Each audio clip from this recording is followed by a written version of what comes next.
County, Illinois, Eastern Union County, Illinois, until 4:30 a.m. Sunday. At 10:18 p.m., radar and rain gauges indicated 2 to 3 inches of rain has fallen since 9 p.m. Expected hazards include flash flooding caused by thunderstorms. Source: radar and rain gauges. The following impacts are expected: flash flooding of small creeks and streams, urban areas, highways, streets and underpasses, as well as other poor drainage and low-lying areas. Some locations that will experience flash flooding include Vienna, Gorville, Dongola, Lake of Egypt area, Cypress and Buncombe.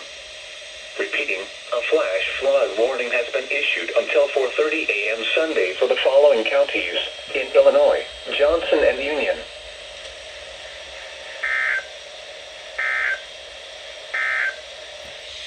Tornado watch number 1.